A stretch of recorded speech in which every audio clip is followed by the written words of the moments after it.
Hi ಸ್ನೇಹಿತರೆ, welcome to Kannada champion. So ಈ ವಿಡಿಯೋದಲ್ಲಿ 31 ಮಾರ್ಚ್ದು ಇಂಪಾರ್ಟೆಂಟ್ ಕರೆಂಟ್ ಅಫೇರ್ಸ್ನ ಡಿಸ್ಕಸ್ ಮಾಡೋಣ. ಸೊ ಬನ್ನಿ ಗೆಳೆಯರೆ, ಈ ವಿಡಿಯೋನ ಸ್ಟಾರ್ಟ್ ಮಾಡೋಣ. ಅದಕ್ಕಿಂತ ಮುಂಚೆ ನೀವು ನಮ್ಮ ಚಾನಲ್ನ ಸಬ್ಸ್ಕ್ರೈಬ್ ಮಾಡಲಿಲ್ಲ ಅಂದ್ರೆ ಈ ಕೂಡಲೇ ನಮ್ಮ ಚಾನಲ್ ಅನ್ನ ಸಬ್ಸ್ಕ್ರೈಬ್ ಮಾಡಿ. So first question, Indian agriculture towards 2030 book was launch by NITI Aayog along with which institution? 2030 ಕಡೆಗೆ ಭಾರತೀಯ ಕೃಷಿ ಎಂಬ ಪುಸ್ತಕವನ್ನು ನೀತಿ ಆಯೋಗವು ಯಾವ ಸಂಸ್ಥೆಯೊಂದಿಗೆ ಬಿಡುಗಡೆ ಮಾಡಿದೆ? Right answer is option B, FAO, food and agricultural organisation. 2030 ಕಡೆಗೆ ಭಾರತೀಯ ಕೃಷಿ ಎಂಬ ಪುಸ್ತಕವನ್ನು ನೀತಿ ಆಯೋಗ್ ಇತ್ತೀಚೆಗೆ FAO ಸಂಸ್ಥೆ ಸಹಯೋಗದೊಂದಿಗೆ ಬಿಡುಗಡೆ ಮಾಡಿದೆ. ಅಂಡ್ ಈ ಪುಸ್ತಕವನ್ನು ಭಾರತದ ಅಗ್ರಿಕಲ್ಚರ್ ಮಿನಿಸ್ಟರ್ ನರೇಂದ್ರ ಸಿಂಗ್ ತೋಮರ್ ಅವರು ಬಿಡುಗಡೆ ಮಾಡಿದರು. So food and agriculture organization ಬಗ್ಗೆ ನೋಡೋದ ಗೈಸ್, ಸ್ಥಾಪನೆ 16 ಅಕ್ಟೋಬರ್ 1945 ನಲ್ಲಿ ಆಗಿದೆ. ಹೆಡ್ ಕ್ವಾರ್ಟರ್ಸ್ ರೋಮ್, ಇಟಾಲಿನಲ್ಲಿದೆ. ಅಂಡ್ ಪ್ರಸ್ತುತ director general Qu Dongyu. Next guys, NITI Aayog ಬಗ್ಗೆ ನೋಡೋದಾದ್ರೆ, ನೀತಿದು full form national institution for transforming India. NITI ಆಯೋಗ್ದು chairperson prime minister Narendra Modi. NITI ಆಯೋಗ್ದು CEO Amitabh Kant. Who has been elected as a new director general of international labour organization? International labour organization ನ ಹೊಸ director general ಆಗಿ ಯಾರು ಆಯ್ಕೆ ಆಗಿದ್ದಾರೆ? Right answer is option A, Gilbert Houngbo. Gilbert Houngbo ಅವರು ಅಂತಾರಾಷ್ಟ್ರೀಯ ಕಾರ್ಮಿಕ ಸಂಘಟನೆಯ ಮಹಾನಿರ್ದೇಶಕರಾಗಿ ಆಯ್ಕೆ ಆಗಿದ್ದಾರೆ. ಸೊ ಟೋಗಾದ ಮಾಜಿ ಪ್ರಧಾನಮಂತ್ರಿಯಾಗಿರುವ ಹಾಂಗ್ಬೋ ಅವರು ಐಎಲ್ಒನ 11ನೇ ಮಹಾನಿರ್ದೇಶಕ ಮತ್ತು ಈ ಹುದ್ದೆಯನ್ನು ಅಲಂಕರಿಸುವ ಮೊದಲ ಆಫ್ರಿಕನ್ ಆಗಿರುತ್ತಾರೆ. ಸೊ ಪ್ರಸ್ತುತ ಗಿಲ್ಬರ್ಟ್ ಹಾಂಗ್ಬೋ ಅವರು ಕೃಷಿ ಅಭಿವೃದ್ಧಿಗಾಗಿ ಅಂತಾರಾಷ್ಟ್ರೀಯ ನಿಧಿ ಅಧ್ಯಕ್ಷರಾಗಿ ಸೇವೆ ಸಲ್ಲಿಸುತ್ತಿದ್ದಾರೆ. ಐಎಲ್ಒದು full form guys, international labour organization. Headquarters Geneva, Switzerland ನಲ್ಲಿದೆ. ಅಂಡ್ ಸ್ಥಾಪನೆ 1919 ನಲ್ಲಿ ಆಗಿದೆ. ಸೊ ಗಿಲ್ಬರ್ಟ್ ಹಾಂಗ್ಬೋ ಅವರು ಐಎಲ್ಒನ ಮಹಾನಿರ್ದೇಶಕರಾಗಿ ಆಯ್ಕೆ ಆಗಿದ್ದಾರೆ. Uday Kotak has recently announced to step down as a chairman from the board of which company? Uday Kotak ಇತ್ತೀಚೆಗೆ ಯಾವ ಕಂಪನಿಯ ಮಂಡಳಿಯಿಂದ ಅಧ್ಯಕ್ಷ ಸ್ಥಾನದಿಂದ ಕೆಳಗಿಳಿಯುವುದಾಗಿ ಘೋಷಿಸಿದ್ದಾರೆ? Right answer is option D, infrastructure leasing and financial services. Uday Kotak ಅವರು ಮೂಲಸೌಕರ್ಯ ಗುತ್ತಿಗೆ ಮತ್ತು ಹಣಕಾಸು ಸೇವೆಗಳ ಮಂಡಳಿಯ ಅಧ್ಯಕ್ಷ ಸ್ಥಾನದಿಂದ ರಾಜೀನಾಮೆ ನೀಡುವುದಾಗಿ ಘೋಷಿಸಿದ್ದಾರೆ. ILFS full form guys, infrastructure leasing and financial services. So CS Rajan ILFS ನ ವ್ಯವಸ್ಥಾಪಕ ನಿರ್ದೇಶಕರು ಏಪ್ರಿಲ್ 3ರಿಂದ ಕಂಪನಿಯ ಅಧ್ಯಕ್ಷ ಮತ್ತು ವ್ಯವಸ್ಥಾಪಕ ನಿರ್ದೇಶಕರಾಗಿ ಸೇವೆ ಸಲ್ಲಿಸುತ್ತಾರೆ. IL&FS headquarters guys Mumbai, ಮಹಾರಾಷ್ಟ್ರನಲ್ಲಿದೆ. ಅಂಡ್ ಸ್ಥಾಪನೆ 1987 ನಲ್ಲಿ ಆಗಿದೆ. Who has been named as the new chairman of Broadcast Audience Research Council? Broadcast audience research ಕೌನ್ಸಿಲ್ನ ಹೊಸ ಅಧ್ಯಕ್ಷರಾಗಿ ಯಾರನ್ನು ಆಯ್ಕೆ ಮಾಡಲಾಗಿದೆ? Right answer is option A, Shashi Sinha. Broadcast audience research council ಮಂಡಳಿಯು ಶಶಿ ಸಿನ್ಹಾ ಅವರನ್ನು ಹೊಸ ಅಧ್ಯಕ್ಷನಾಗಿ ಆಯ್ಕೆ ಮಾಡಿದೆ. ಬಾರ್ಕ್ದು full form guys, broadcast audience research council. So Shashi Sinha ಅವರು IPG ಮೀಡಿಯಾ ಬ್ರ್ಯಾಂಡ್ಸ್ ಇಂಡಿಯಾದಲ್ಲಿ CEO ಮತ್ತು ಭಾರತೀಯ ಜಾಹೀರಾತು ಏಜೆನ್ಸಿಗಳ ಸಂಘದ ಪ್ರತಿನಿಧಿ ಮತ್ತು ಮಂಡಳಿಯ ಸದಸ್ಯರಾಗಿದ್ದಾರೆ. ಸೊ ಬಾರ್ಕ್ ಬಗ್ಗೆ ನೋಡೋದ ಗೈಸ್, ಬಾರ್ಕ್ದು ಸ್ಥಾಪನೆ 2010 ನಲ್ಲಿ ಆಗಿದೆ. ಅಂಡ್ ಹೆಡ್ ಕ್ವಾರ್ಟರ್ಸ್ ಮುಂಬೈನಲ್ಲಿದೆ. ಸೊ ಶಶಿ ಸಿನ್ಹಾ ಅವರು ಬಾರ್ಕ್ನ ಹೊಸ ಅಧ್ಯಕ್ಷರಾಗಿ ಆಯ್ಕೆ ಆಗಿದ್ದಾರೆ.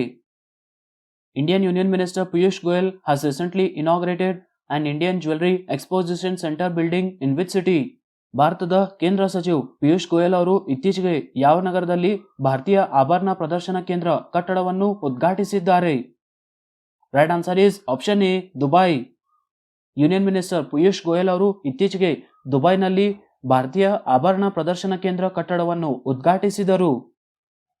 Which multiplex chain has been merge with PVR limited to form a new combined entity? ಹೊಸ ಘಟಕವನ್ನು ರೂಪಿಸಲು PVR ಲಿಮಿಟೆಡ್ನೊಂದಿಗೆ ಯಾವ ಮಲ್ಟಿಪ್ಲೆಕ್ಸ್ ಸರಣಿಯನ್ನು ವಿಲೀನಗೊಳಿಸಲಾಗಿದೆ? Right answer is option D, INOX leisure. ಹೊಸ ಕಂಪನಿಯನ್ನು ರೂಪಿಸಲು PVRನೊಂದಿಗೆ ಐನಾಕ್ಸ್ ಲೀಜರ್ ಅನ್ನು ವಿಲೀನಗೊಳಿಸಲಾಗಿದೆ. PVRದು full form guys, Priya village road show.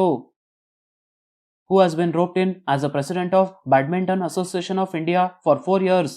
ಭಾರತದ ಬ್ಯಾಡ್ಮಿಂಟನ್ ಅಸೋಸಿಯೇಷನ್ನ ಅಧ್ಯಕ್ಷರಾಗಿ ಯಾರು ಆಯ್ಕೆ ಆಗಿದ್ದಾರೆ? Right answer is option C, Himanta Biswa Sharma. ಭಾರತದ ಬ್ಯಾಡ್ಮಿಂಟನ್ ಅಸೋಸಿಯೇಷನ್ನ ಪ್ರಸ್ತುತ ಅಧ್ಯಕ್ಷರಾದ ಹಿಮಾಂತ ಬಿಸ್ವಾ ಶರ್ಮಾ ಅವರು 2022ರಿಂದ 26ರವರೆಗೆ ಎರಡನೇ 4 ವರ್ಷಗಳ ಅವಧಿಗೆ ಅವಿರೋಧವಾಗಿ ಆಯ್ಕೆ ಆಗಿದ್ದಾರೆ. ಸೊ ಮಾರ್ಚ್ 25ರಂದು ಅಸ್ಸಾಂನ ಗುವಾಹಟಿಯಲ್ಲಿ ಬ್ಯಾಡ್ಮಿಂಟನ್ ಅಸೋಸಿಯೇಷನ್ ಆಫ್ ಇಂಡಿಯಾದ ಜನರಲ್ ಬಾಡಿಂಗ್ ಮೀಟಿಂಗ್ನಲ್ಲಿ ಹಿಮಾಂತ ಶರ್ಮಾ ಅವರನ್ನು ಆಯ್ಕೆ ಮಾಡಲಾಯಿತು. ಸೊ ಅವರು ಮೊದಲು 2017ರಲ್ಲಿ ಬ್ಯಾಡ್ಮಿಂಟನ್ ಅಸೋಸಿಯೇಷನ್ನ ಮುಖ್ಯಸ್ಥರಾಗಿ ಆಯ್ಕೆ ಆದರು. So badminton association of India ಬಗ್ಗೆ ನೋಡೋದು ಗೈಸ್, ಸ್ಥಾಪನೆ 1934ನಲ್ಲಿ ಆಗಿದೆ ಅಂಡ್ ಹೆಡ್ ಕ್ವಾರ್ಟರ್ಸ್ ನವದೆಹಲಿಯಲ್ಲಿದೆ. ಸೊ ಅಸ್ಸಾಂನ ಮುಖ್ಯಮಂತ್ರಿ ಹಿಮಾಂತ ಬಿಸ್ವಾ ಶರ್ಮಾ ಅವರು ಭಾರತದ ಬ್ಯಾಡ್ಮಿಂಟನ್ ಅಸೋಸಿಯೇಷನ್ನ ಅಧ್ಯಕ್ಷರಾಗಿ ಆಯ್ಕೆ ಆಗಿದ್ದಾರೆ. Which state has top under the best state category at the third national water awards? ಮೂರನೇ ರಾಷ್ಟ್ರೀಯ ಜಲ ಪ್ರಶಸ್ತಿಗಳಲ್ಲಿ ಯಾವ ರಾಜ್ಯವು ಅತ್ಯುತ್ತಮ ರಾಜ್ಯ ವಿಭಾಗದಲ್ಲಿ ಪ್ರಶಸ್ತಿಯನ್ನು ಪಡೆದಿದೆ? Right answer is option A, Uttar Pradesh. ಭಾರತದ ರಾಷ್ಟ್ರಪತಿ ರಾಮನಾಥ್ ಕೋವಿಂದ್ ಅವರು ಮೂರನೇ ರಾಷ್ಟ್ರೀಯ ಜಲ ಪ್ರಶಸ್ತಿಗಳನ್ನು ಮಾರ್ಚ್ 29ರಂದು ನವದೆಹಲಿಯಲ್ಲಿ ಪ್ರದಾನ ಮಾಡಿದ್ದರು. ಸೊ 2022ರಲ್ಲಿ ಒಟ್ಟು 57 ರಾಷ್ಟ್ರೀಯ ಜಲ ಪ್ರಶಸ್ತಿಗಳನ್ನು 11 ವಿವಿಧ ವಿಭಾಗಗಳಲ್ಲಿ ರಾಜ್ಯಗಳು ಮತ್ತು ಸಂಸ್ಥೆಗಳು ಮತ್ತು ಇತರರಿಗೆ ಈ ಪ್ರಶಸ್ತಿಗಳನ್ನು ನೀಡಲಾಯಿತು. ಸೊ ಬೆಸ್ಟ್ ಸ್ಟೇಟ್ಸ್ ಅತ್ಯುತ್ತಮ ರಾಜ್ಯ ವಿಭಾಗದಲ್ಲಿ ಫಸ್ಟ್ ಪ್ಲೇಸ್ ಉತ್ತರ Pradesh, second Rajasthan and third Tamil Nadu. And president Ramnath Kovind ಅವರು ಜಲ್ ಶಕ್ತಿ ಅಭಿಯಾನ್ ಕ್ಯಾಚ್ ದಿ ರೇನ್ ಎಂಬ ಕ್ಯಾಂಪೇನ್ ಅನ್ನು ಸಹ ಪ್ರಾರಂಭಿಸಿದರು. ಸೊ ಫಸ್ಟ್ ಮೊದಲ ರಾಷ್ಟ್ರೀಯ ಜಲ ಪ್ರಶಸ್ತಿಯನ್ನು 2018ರಲ್ಲಿ ಜಲ್ ಶಕ್ತಿ ಸಚಿವಾಲಯವು ಪ್ರಾರಂಭಿಸಿತು. ಸೊ 2022ರಲ್ಲಿ ಟೋಟಲ್ 57 ಪ್ರಶಸ್ತಿಗಳನ್ನು ನೀಡಲಾಯಿತು. So top 3 states, first Uttar Pradesh, second Rajasthan and third Tamil Nadu. Next guys, ಭಾರತದ Jal Shakti minister Gajendra Singh Shekhawat. Government of India is setting up museum of all former prime ministers in dash. ಭಾರತ ಸರ್ಕಾರವು ಎಲ್ಲಾ ಮಾಜಿ ಪ್ರಧಾನಮಂತ್ರಿಗಳ ವಸ್ತು ಸಂಗ್ರಹಾಲಯವನ್ನು ಡ್ಯಾಶ್ನಲ್ಲಿ ಸ್ಥಾಪಿಸುತ್ತಿದೆ. Right answer is option D, Delhi. ಭಾರತದ ಎಲ್ಲಾ ಮಾಜಿ ಪ್ರಧಾನಮಂತ್ರಿಗಳ ವಸ್ತು ಸಂಗ್ರಹಾಲಯವನ್ನು ಮ್ಯೂಸಿಯಂ ಅನ್ನು ದೆಹಲಿಯ ತೀನ್ ಮೂರ್ತಿ ಎಸ್ಟೇಟ್ನಲ್ಲಿ ನಿರ್ಮಿಸಲಾಗಿದೆ. ಅಂಡ್ ಈ ವಸ್ತು ಸಂಗ್ರಹಾಲಯವನ್ನು ಪ್ರಧಾನಿಗಳ ವಸ್ತು ಸಂಗ್ರಹಾಲಯ ಎಂದು ಕರೆಯಲಾಗುತ್ತದೆ. ಸೊ ಮಾಜಿ ಪ್ರಧಾನಿ ಜವಾಹರ್ಲಾಲ್ ನೆಹರು ಅವರ ನಿವಾಸವಾಗಿದ್ದ ತೀನ್ ಮೂರ್ತಿ ಭವನ ಸಂಕೀರ್ಣದಲ್ಲಿ 270 crores ರೂಪಾಯಿಗಳ ಯೋಜನೆಯನ್ನು ಏಪ್ರಿಲ್ 14, 2022ರಂದು ಉದ್ಘಾಟಿಸಲಾಗುವುದು. ಸೊ ಈ ಮ್ಯೂಸಿಯಂ ಭಾರತದ ಎಲ್ಲ 14 ಪ್ರಧಾನಮಂತ್ರಿಗಳ ಜೀವನ, ಸಮಯ ಮತ್ತು ಅವರ ಕೊಡುಗೆಯನ್ನು ಪ್ರದರ್ಶಿಸುತ್ತದೆ. And next, prime ministers museum ಯೋಜನೆಯನ್ನು 2018ರಲ್ಲಿ ಅನುಮೋದಿಸಲಾಗಿದೆ. Which country recently approved a bill to provide $52 billion in subsidies for semiconductor chip manufacturing? Semiconductor chip ತಯಾರಿಕೆಗಾಗಿ $52 ಬಿಲಿಯನ್ ಸಬ್ಸಿಡಿಗಳನ್ನು ಒದಗಿಸುವ ಮಸೂದೆಯನ್ನು ಯಾವ ದೇಶವು ಇತ್ತೀಚೆಗೆ ಅನುಮೋದಿಸಿದೆ? Right answer is option A, USA.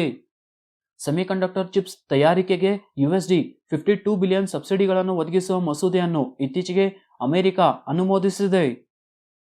Bangladesh celebrated 52nd independence day on dash. Bangladesh 52ನೇ ಸ್ವಾತಂತ್ರ್ಯ ದಿನವನ್ನು ಡ್ಯಾಶ್ ರಂದು ಆಚರಿಸಿತು. Right answer is option D, 26 March.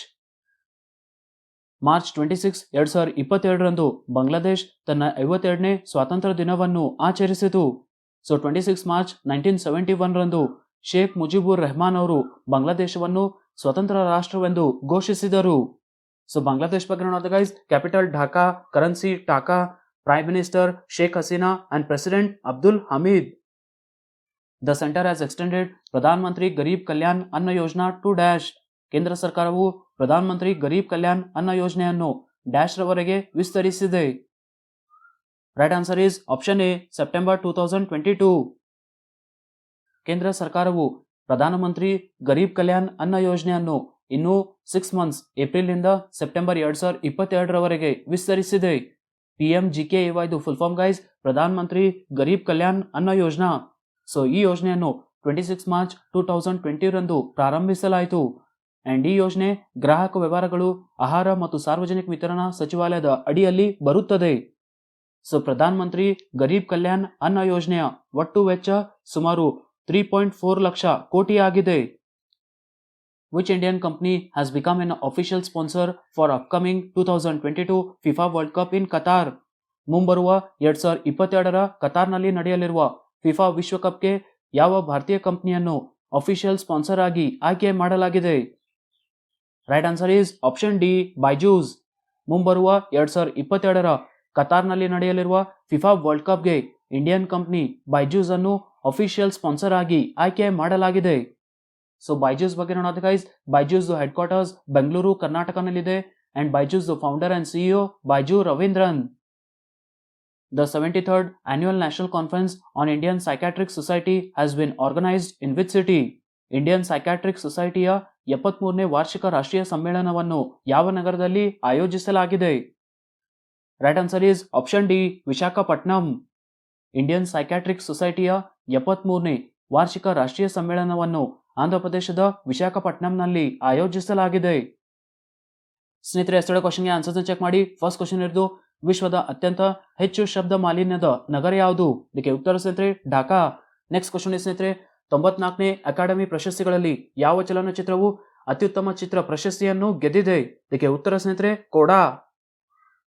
Question of the day ನೋಡಿ ಸ್ನೇಹಿತರೆ, ಫಸ್ಟ್ ಕ್ವಶನ್ ಇರೋದು which state has top under the best state category at the 3rd national water awards? Next question ಸ್ನೇಹಿತರೆ, ILOನ ಹೊಸ ಡೈರೆಕ್ಟರ್ ಜನರಲ್ ಆಗಿ ಯಾರು ಆಯ್ಕೆ ಆಗಿದ್ದಾರೆ? ಸ್ನೇಹಿತರೆ, ಎರಡು ಕ್ವಶನ್ಗೆ ಆನ್ಸರ್ ನನಗೆ ಕಮೆಂಟ್ ಅಲ್ಲಿ ತಿಳಿಸಿ. ಅಂಡ್ ಗೈಸ್, ನಮ್ಮ ಅಪ್ಲಿಕೇಶನ್ ಲಿಂಕ್ ಡಿಸ್ಕ್ರಿಪ್ಷನ್ ಅಲ್ಲಿ ಇದೆ, ಅಲ್ಲಿಂದ ನೀವು ಡೌನ್ಲೋಡ್ ಮಾಡಬಹುದು. ಸೊ ಈ ವಿಡಿಯೋ ಇಷ್ಟ ಆದರೆ ಈ ವಿಡಿಯೋನ ಲೈಕ್ ಮಾಡಿ, ನಿಮ್ಮ ಫ್ರೆಂಡ್ಸ್ ಜೊತೆ ಶೇರ್ ಮಾಡಿ, ಹಾಗೆ ನಮ್ಮ ಚಾನಲ್ನ ಸಬ್ಸ್ಕ್ರೈಬ್ ಮಾಡಿ. ಸಿಗೋಣ ಮುಂದಿನ ವಿಡಿಯೋದಲ್ಲಿ.